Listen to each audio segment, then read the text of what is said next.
तो आज हम स्टार्ट करेंगे बायो एनर्जेटिक्स, जो कि फ़र्स्ट ईयर का चैप्टर है। और ये देखा जाए तो ये पीएमडीसी हो, चाहे कोई भी यूनिवर्सिटी का मेडिकल का एंट्री टेस्ट हो, या फिर हमारे सेकेंड ईयर की या फर्स्ट ईयर की एग्ज़ाम्स हों। तो फर्स्ट ईयर का चैप्टर है तो फर्स्ट ईयर की एग्ज़ाम्स हो, तो ये इतना इम्पॉर्टेंट और इतना मुश्किल चैप्टर है कि इसमें तकरीबन 80 to 85 बच्चे तो हार मान जाते हैं कि हम नहीं पढ़ सकते ये चैप्टर। और वाकई ये बहुत डिफ़िकल्ट चैप्टर है, और क्योंकि इसके जो रिएक्शंस हैं इतना ख़तरनाक रिएक्शंस हैं कि लाइक ऑर्गेनिक केमिस्ट्री की भी कोई रिएक्शंस नहीं होंगे इसके आगे। तो ये बहुत टिपिकल चैप्टर है। और मेरे ख्याल से अगर मैं अपना पॉइंट ऑफ व्यू बताऊँ तो फर्स्ट ईयर का सबसे मुश्किल चैप्टर बायो एनर्जेटिक्स मुझे लगा। तो आज हम बायो एनर्जेटिक्स पढ़ेंगे, और इसको हम इतना अच्छा पढ़ेंगे कि पीएमडीसी हो चाहे कोई भी एंट्री टेस्ट हो, हम उसमें ऐसा एस करें कि हमारे पूरे नंबर्स आएँ इसके टॉपिक के हिसाब से। तो इस बार क्योंकि पीएमडीसी ने सिलेबस भी इसका काफ़ी ज़्यादा रखा है इस चैप्टर का, तो हम उस सिलेबस के हिसाब से पढ़ेंगे और हर चीज़ पढ़ेंगे। और बहुत मुश्किल चैप्टर है तो हम इसको इतना अच्छा पढ़ेंगे कि हम इस मुश्किल को आसान कर लें अपने लिए। कोई बड़ी बात नहीं है, कोई मुश्किल बात नहीं है, यूँ सेकंड में हम इसे हलवा कर सकते हैं अगर हम इसे अच्छी तरह पढ़ लें। तो शुरू करते हैं इस चैप्टर को। और इस चैप्टर के अगर हमने कुछ इंपॉर्टेंट कॉन्सेप्ट्स हाथ में ले लिए तो हम आगे बढ़ सकते हैं। तो अगर मैं सबसे पहले इसके सब टॉपिक्स के ऊपर रिव्यू देखूं, तो मेरे पास सब टॉपिक दिए हुए हैं कि एनारोबिक रेस्पिरेशन विदाउट ऑक्सीजन बताएं, electron transport chain, glycolysis glycolytic pathway या एरोबिक रेस्पिरेशन एक ही बात है, light dependent and light independent phases ये reactions, oxidative phosphorylation, cyclic and non cyclic phosphorylation, photosynthesis, production of ATP, role of light, water, carbon dioxide यानी कि factors affecting photosynthesis. और जो लर्निंग ऑब्जेक्टिव्स हैं वो क्या है? Explain the process of photosynthesis, explain the role of factors light, water, CO2 affecting photosynthesis, explain light dependent and independent phases यानी कि reactions, differentiate among electron transport chain, phosphorylation, glycolysis और aerobic and anaerobic respiration. ये last SLO इंतहाई सबसे ज़्यादा tough time देता है सबको, क्योंकि ये बहुत कॉम्प्लेक्स है, मगर हम इसको ऐसा पढ़ेंगे कि हम इस कॉम्प्लेक्सिटी को ही ख़त्म कर देंगे। तो अब हम इसको शुरू करते हैं। तो मैं हर चीज़ सीक्वेंस वाइज भी पढ़ा सकता हूँ और विदाउट सीक्वेंस भी, जो हमारे लिए आसान हो। तो सबसे पहले मैं पढ़ाना चाहूँगा यहाँ पे दैट इज़ एनएरोबिक रेस्पिरेशन।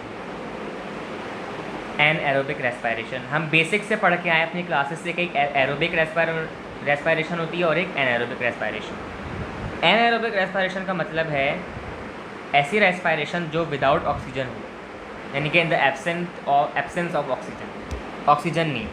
और aerobic in the absence of in the presence of oxygen. तो एनारोबिक रेस्पिरेशन की अगर मैं कुछ बात करूँ, सो इट अकर्स, ये कब होती है? When the amount of oxygen available is too low to support the process of aerobic respiration.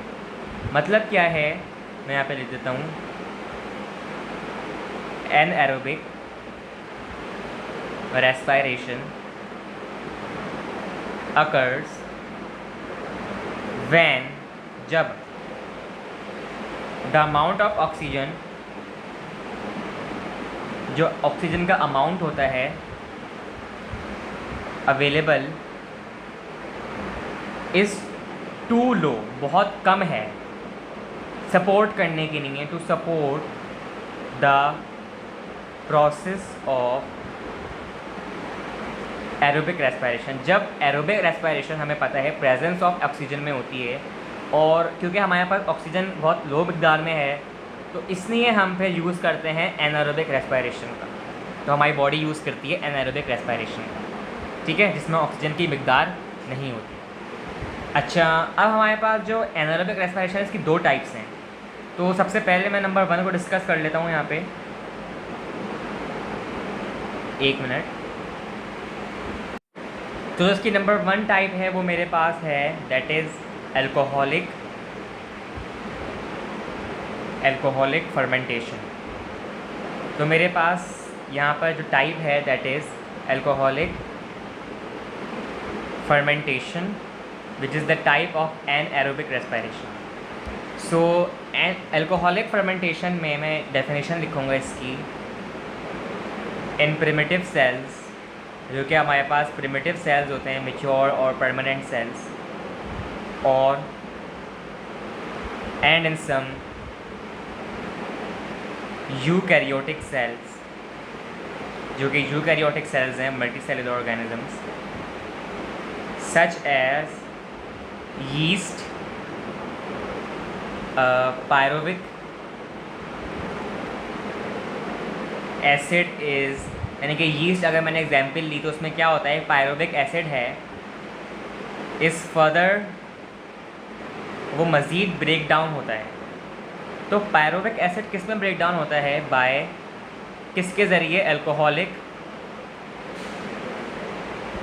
Fermentation into alcohol.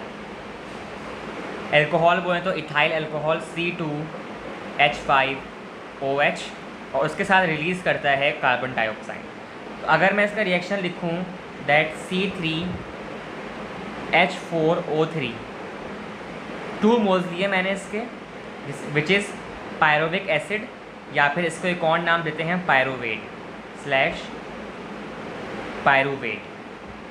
तो कार्बोक्सिलिक एसिड का फंक्शनल ग्रुप मेरे पास यहाँ पे कन्वर्ट हो रहा है 2 मोल्स ऑफ इथाइल अल्कोहल या फिर ईथेनॉल, ठीक है, ethyl alcohol plus 2 moles of carbon dioxide, ठीक है। और इसके दौरान हमारे पास क्या हो रहा है, 2 मेरे पास रिड्यूस हो रहा है 2 NAD में, किसमें, 2 NAD में। तो निकोटीन डायमाइन डाइन्यूक्लियोटाइड हमारे पास बन रहा है with the loss of 1 proton, ठीक है। तो इस रिएक्शन में हमारे पास ये होगा। अब जो मेरे पास दूसरी टाइप है एनारोबिक फर्मेंटेशन रेस्पिरेशन की, दैट इज़ अल्कोहलिक तो हो गई है हमारे पास, which is lactic acid fermentation. अब हमारे पास टाइप है दूसरी, which is lactic acid fermentation. तो अब लैक्टिक एसिड फर्मेंटेशन में क्या होता है, ईच पायरोवेट या pyruvic acid, each pyruvate molecule is converted into lactic acid। Pyruvate किस में कन्वर्ट हो जाता है, या पायरोविक एसिड आपका लैक्टिक एसिड में कन्वर्ट हो जाता है, C3H6O3 in the absence of oxygen. क्योंकि हमें पता है एनारोबिक में ऑक्सीजन नहीं होती, तो इसलिए यहाँ पे भी वही काम होगा। तो C3H4O3 हमें याद रखना पड़ेगा, ये पायरोवेट का फॉर्मूला है। पायरोवेट या पायरोविक एसिड एक ही बात है। 2 मोल्स लिए और यहाँ पे हमारे पास कन्वर्ट हो गया C3H6O3, सिर्फ 2 हाइड्रोजन हमारे पास एक्स्ट्रा आ गए, ठीक है। और इसे हमने कह दिया लैक्टिक एसिड। और इसी प्रोसेस के दौरान हमारे पास 2 NADH2 रिड्यूस हो गया हमारे पास 2 NAD में, सही है। तो ये भी हमारे पास का रिएक्शन आ गया। तो अब मैं ये बताऊंगा कि जिस फॉर्म में जो हमारे पास लैक्टिक एसिड फर्मेंटेशन है, ये हमारे पास कहाँ होती है, मसल सेल्स के अंदर होती है। जब हमारे मसल्स होते हैं ह्यूमंस के, मसल सेल्स ऑफ ह्यूमंस और and other animals during extreme physical activities. जब भी कोई ज़्यादा फिज़िकल एक्टिविटीज़ करते हैं तो हमारे पास लैक्टिक एसिड फर्मेंटेशन होती है, क्योंकि उस दौरान हमारे पास ऑक्सीजन की कमी होती है, ठीक है। तो इसकी जो एग्जांपल है, जैसे कि सच एज स्प्रिंटिंग हमारे पास है एक टाइप, जॉगिंग की तरह ही होती है ये भी। तो स्प्रिंटिंग में क्या होता है, when oxygen can not be transported to the cells, जब ऑक्सीजन सेल्स के पास नहीं जा रही होती एज रेपिडली, जितनी मिकदार में उसे जाना चाहिए, इट इज़ नीडेड, उसमें नहीं जा रही होती, तो उस दौरान हमारे पास लैक्टिक एसिड फर्मेंटेशन होती है। तो both alcoholic and lactic acid fermentation हमारे पास क्या रील करती हैं, कुछ small amount of energy release करती हैं, small amount of energy, each से डिनोट कर रहा हूँ मैं यहाँ पे, और फ्रॉम ग्लूकोज मॉलिक्यूल से कुछ small amount of energy release करती हैं। दोनों type of fermentation, lactic acid भी और एल्कोहलिक भी।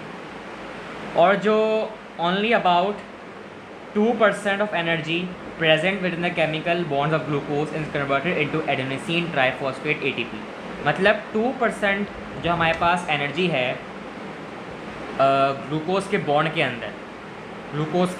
अंदर, वो किस में कन्वर्ट हो जाती है, ATP, एडेनोसिन ट्राइफॉस्फेट। तो ये हमारे पास एनाएरोबिक रेस्पिरेशन का एक मेन पर्पस था, और इसकी दो टाइप्स थी जो हमने बड़ी डिटेल में पढ़ी, और ये मैंने पंजाब बोर्ड की बुक से मैंने लिया है ये वाला कंटेंट, क्योंकि वहाँ पे इससे ज़्यादा प्रिसाइज फॉर्म में नहीं लिखा हुआ, यानी कि पंजाब बोर्ड की बुक में इतना अच्छा लिखा हुआ है इसके बारे में। तो अब हम जो पढ़ेंगे अपना नेक्स्ट SLO पढ़ेंगे, that is explain the process of photosynthesis, और इसके साथ पढ़ेंगे explain the role of factors light, water, CO2 affecting photosynthesis. तो ये बहुत इंपॉर्टेंट हमारे पास टॉपिक है, इसको डिस्कस करेंगे अपन। तो फोटोसिंथेसिस के बारे में सबको पता है कि क्या होता है, और इसके बारे में मैं यहाँ पे कुछ इंट्रोडक्शन भी दूंगा जो कि बहुत इंपॉर्टेंट है। सो फोटोसिंथेसिस में यहाँ पे हेडिंग डाल देता हूँ, फोटोसिंथेसिस, ठीक है।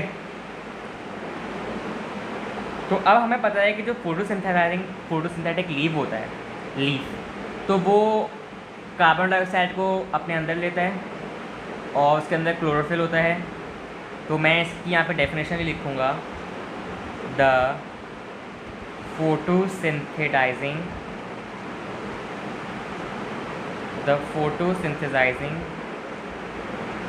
Leaf requires a source of carbon dioxide and water H2O and must contain क्या होना चाहिए, क्लोरोफिल ज़रूर होना चाहिए उसके पास, so as to कैप्चर, ताकि वो कैप्चर कर सके लाइट एनर्जी फ्रॉम सन, ताकि वो सन से लाइट एनर्जी कैप्चर कर सके। हमें पता है oxygen is the waste product of photosynthesis. Oxygen वो बाहर रिलीज़ करते हैं, हमारे ट्रीज़ हमारी नहीं है, लीव्स हमारी नहीं है, ऑक्सीजन बाहर रिलीज़ करते हैं। ऑक्सीजन हमारे पास वेस्ट प्रोडक्ट हो गया या बाय प्रोडक्ट हो गया फोटोसिंथेसिस का। अब जो कार्बोहाइड्रेट्स हैं, प्रोड्यूस्ड जो कि बनते हैं ड्यूरिंग फोटोसिंथेसिस, के दौरान बनते हैं, are exported to the other parts of the plant. जो कार्बोहाइड्रेट्स होते हैं जो बनते हैं वो प्लांट्स के अदर पार्ट में एक्सपोर्ट हो जाते हैं, सही है, और या फिर वो स्टोर हो जाते हैं एज स्टार्च। हमें पता है स्टार्च के तौर पर हमारे पास वो स्टोर हो जाते हैं। स्टार्च इज़ अ पॉलीसेकेराइड, ठीक है। अब फोटोसिंथेसिस जो है वो क्या होता है, वो अकर्स होता है कहाँ पर, इन द प्लांट का एक ऑर्गेनल है जहाँ पर फोटोसिंथेसिस होता है, नोन एज क्लोरोप्लास्ट। क्लोरोप्लास्ट में हमारे पास फोटोसिंथेसिस होता है। तो क्लोरोप्लास्ट क्या कंटेन करता है, एक पिगमेंट कंटेन करता है, जिस पिगमेंट का नाम है, पिगमेंट होता है उसके अंदर जिसे हम कहते हैं क्लोरोफिल। और उसके साथ साथ अदर फोटोसिंथेटिक, कुछ दूसरे फोटोसिंथेटिक पिगमेंट्स भी होते हैं,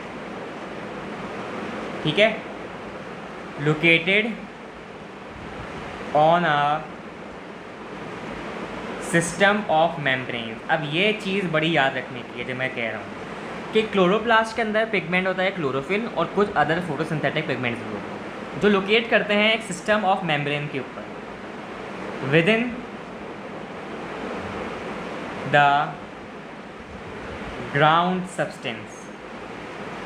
एक ग्राउंड सब्सटेंस के अंदर वो होते हैं जिसे हम कहते हैं स्ट्रोमा। तो मैं यहाँ पे एक पिक्चर बना लेता हूँ यहाँ पे, मतलब कुछ स्ट्रोमा की, जैसे कि कैसे बनाऊँ मैं, थोड़ी इस टाइप की मैं एक स्पेस बना लेता हूँ। तो ये एक अंदर कैविटी है, तो इसे हम कहते हैं स्ट्रोमा। वैसे इसका शेप कुछ इस तरह का होता है। ये कैविटी होती है, इसके अंदर हमारे पास क्लोरोफिल और अदर पिगमेंट्स होते हैं, ठीक है। अब जो ये मेम्ब्रेन का सिस्टम है ना, stroma, the membrane system, the membrane system is the site of the light reactions। यहाँ पर light reactions होते हैं and consist of many flattened, कुछ flattened हमारे पास fluid filled सेक्स टाइप्स होते हैं जिसे हम कहते हैं द थाइलाक्वाइड्स। क्या कहते हैं? Thylakoids which form stacks of grana, जो कि क्या बनाते हैं? स्टैक्स ऑफ ग्रेना या ग्रेनम भी कह सकते हैं। तो ये कुछ स्टैक लाइक फ्लैटेंड हमारे पास चीज़ें होती हैं, सेक्स लाइक। तो ये हमारे पास इस बंडल को हम कहते हैं ग्रेनम और इस एक को हम कहते हैं थाइलाक्वाइड, ठीक है। और इसके ऊपर कुछ मेम्ब्रेन होती हैं, हम कहते हैं थाइलाक्वाइड मेम्ब्रेन, ठीक है। और अंदर हमारे पास स्टोमा होता है, यानी कि स्टोमल कैविटी होती है, ठीक है। तो ये हमारे पास एक चीज़ है। अब द स्ट्रोमा इज़ द, ये बड़ा इंपॉर्टेंट पॉइंट है जो मैं बोल रहा हूँ। जो स्ट्रोमा है ना, the stroma is the site of the dark reactions. Dark reactions कहाँ पर टेक करते हैं? Of photosynthesis. अगर एमसीक्यू में आ जाए, जो कि आता है हर साल, कि in which part of the plant does the photosynthesis occurs, which is the dark reaction. तो कहाँ पर होगा? स्ट्रोमा में, ठीक है। तो स्ट्रोमा के अंदर हमारे पास डार्क रिएक्शंस होते हैं। तो हम यहाँ पे एक पिक्चर ले सकते हैं कि स्ट्रोमा और थाइलाक्वाइड्स क्या होते हैं। तो अगर हम देखें, हमारे पास क्लोरोप्लास्ट है। क्लोरोप्लास्ट के अंदर मेरे पास एक स्ट्रक्चर है जिसे हम कह रहे हैं एक थाइलाक्वाइड, स्ट्रोमा और ग्रेनम। तो इसकी जो आउटर मेम्ब्रेन है उसे हम आउटर मेम्ब्रेन कह रहे हैं। इनर मेम्ब्रेन है उसके बाद इनर मेम्ब्रेन के बाद इंटर मेम्ब्रेन स्पेस है। इंटर मेम्ब्रेन स्पेस है और फिर हमारे पास थाइलाक्वाइड्स, ये फ्लैटेंड सेक्स लाइक स्ट्रक्चर हैं थाइलाक्वाइड्स हैं। अब इनके अंदर जो कैविटी है which is stroma, that is the aqueous fluid, जहाँ पे डार्क रिएक्शंस टेक प्लेस करते हैं। और थाइलाक्वाइड को अगर हम कट करेंगे तो हमें थाइलाक्वाइड ल्यूमेन नज़र आएगी, और उन ल्यूमेन का या फिर थाइलाक्वाइड्स का जो बंडल होगा उसे हम कहते हैं granum, stack of thylakoids. So this is what we called the chloroplast. और यहाँ पे हमारे पास chlorophyll which is the pigment वो होता है। अब इसी के साथ साथ हम अपने नेक्स्ट रोल के ऊपर जाएंगे, ऐसे रोल के ऊपर, which is the explain the role of factors light, water, carbon dioxide affecting photosynthesis. अच्छा, इसके बारे में इतना डिटेल में नहीं बताया गया किसी भी बुक में, किसी भी नोट्स में, मगर मैंने इसको समराइज़ कर लिया है और हम इसको पढ़ने जा रहे हैं कि इन ईच टर्म का मतलब क्या है फोटोसिंथेसिस के ऊपर। सो अगर हम लाइट की बात करें तो light is the energy source for photosynthesis, हमें बताया, ठीक है। It is absorb by chlorophyll, chlorophyll इसे एब्जॉर्ब करता है, द ग्रीन पिगमेंट जिसे हम कहते हैं chlorophyll, in plant leaves. This light energy is use to split water molecules into oxygen. किसको स्प्लिट करती है? वाटर के मॉलिक्यूल्स को। किसके अंदर? ऑक्सीजन को। ऑक्सीजन के अंदर प्रोटॉन्स यानी कि H+ आयंस, यहाँ पे H+ आयंस, एंड इलेक्ट्रॉन्स यानी कि E-, ठीक है। During the light dependent reaction, जब लाइट डिपेंडेंट रिएक्शन होता है, जब लाइट पड़ती है, जब क्लोरोफिल से एब्जॉर्ब करता है उस लाइट को, सो वो लाइट वाटर मॉलिक्यूल को ऑक्सीजन, प्रोटॉन और इलेक्ट्रॉन्स के अंदर कन्वर्ट कर देती है during the light dependent reactions.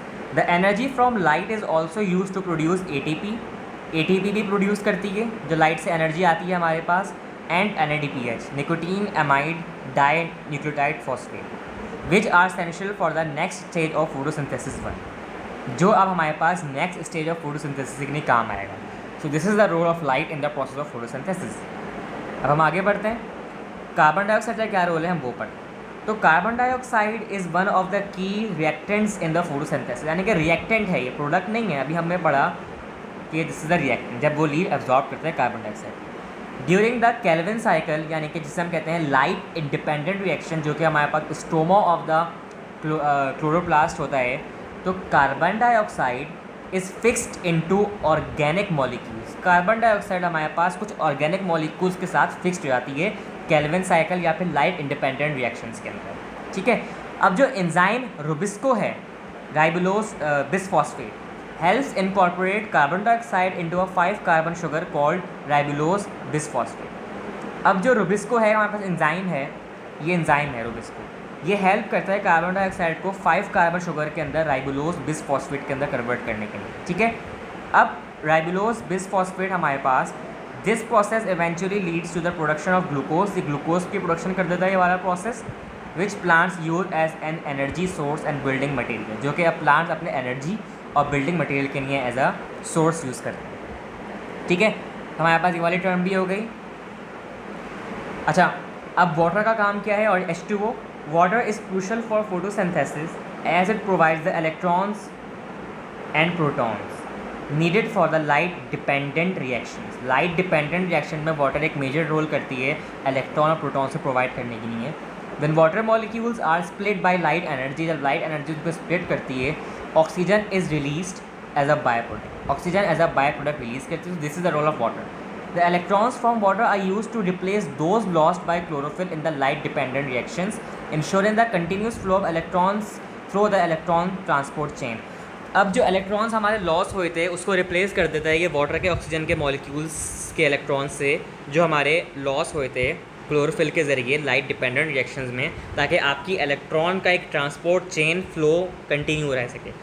This is the role which affects the photosynthesis of water, light और कार्बन डाइऑक्साइड. हमारे पास ये मेजर रोल प्ले करते हैं इसके अंदर. अभी हमने explain the process of photosynthesis पढ़ लिया, और explain the role of factors light, water, CO2 affecting photosynthesis पढ़ लिया, और साथ साथ हमने एनएरोबिक रेस्पिरेशन भी पढ़ ली. ठीक है. अब हम आगे बढ़ते हैं. अब हम बढ़ रहे हैं कुछ मज़ीद कॉम्प्लेक्स चीज़ों की तरफ, जो अब हमारे पास ऐसा है, that is explain light dependent reaction and independent reaction. तो ये दो बहुत मेजर हमारे पास टर्म्स हैं in the chapter bio energetics. तो अब हम इसको डिफ़ाइन करेंगे. तो इसको डिफ़ाइन करने से पहले या इनके बारे में मैं डिटेल में जाऊँ, इससे पहले मैं कुछ कहते हैं इंपॉर्टेंट डेफिनेशंस पढ़ाऊँगा. वो डेफिनेशन अगर हमने पढ़ ली तो हमें इन दोनों का मतलब भी समझ आ जाएगा. ठीक है. तो मैं उसके बारे में पढ़ाना चाहता हूँ कि सबसे पहले मैं बताऊँगा कि what is light reactions. Light reactions क्या होते हैं? तो लाइट रिएक्शंस होते हैं the first of the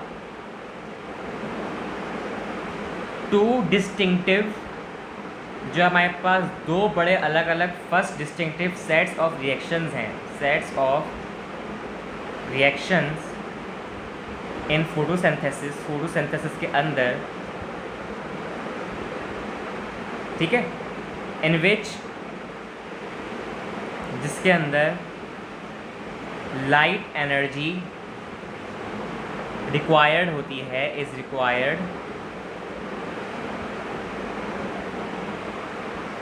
to oxidize water and O2 oxygen is release. अभी हमने पढ़ा ऊपर लाइट के रोल के अंदर ये वाली टर्म. ठीक है. तो अभी हम ये पढ़ चुके हैं ये वाली चीज़ भी. तो अब मैं आगे बढ़ता हूँ उसके बारे में, और मैं ये चीज़ बताता हूँ कि light reaction requires light energy for the synthesis of ATP from ADP and phosphate.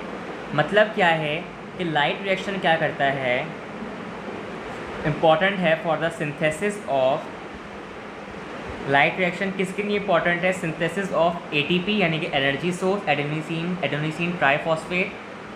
किसके ज़रिए से? एडेनोसिन डाइफॉस्फेट के ज़रिए से हमारे पास एटीपी बनती है, और फॉस्फेट के ज़रिए से। ठीक है, जब एडीपी में हमारे पास फॉस्फेट ग्रुप ऐड होगा तो ट्राइफॉस्फेट हो जाएगा, और क्या होगा हमारे साथ? हमारे पास reduction of NADP to NADPH। NADP से NADPH2 की रिडक्शन होगी। ठीक है, तो हमें पता है रिडक्शन में क्या होता है? Gain of protons. ठीक है, तो गेन ऑफ प्रोटॉन्स हमारे पास हो गया, and the evolution of oxygen, oxygen की जनरेशन होती है। ठीक है, तो इस पूरे जो मैंने अभी लिखी डेफिनेशन बॉक्स के अंदर जो मैं हाईलाइट कर रहा हूँ, इसको हम कहते हैं फोटोफॉस्फोराइलेशन।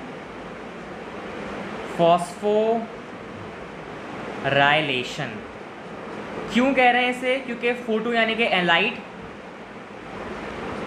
एक minute, phosphorylation, photo means light, ठीक है, phospho means the addition of phosphate group to the diphosphate to make triphosphate, और राइलेशन यानी कि NADP से टू NADPH2 बन। तो ये हमने इसको ब्रेक कर दिया इस टर्म में, इसलिए हम इस प्रोसेस को कहते हैं फोटोफॉस्फोराइलेशन। ठीक है, अब फोटोफॉस्फोराइलेशन की हमारे पास कुछ टाइप्स होती हैं, तो मैं बताऊंगा which is number 1 which is non cyclic phosphorylation. तो एक टर्म है जिसे मैं कहता हूँ नॉन साइक्लिक फॉस्फोराइलेशन। तो नॉन साइक्लिक फॉस्फोराइलेशन क्या होती है? इट यूजेस बोथ PS1, मैं बता रहा हूँ उसका मतलब, PS1 and PS2 to generate NADPH, ATP and molecular oxygen.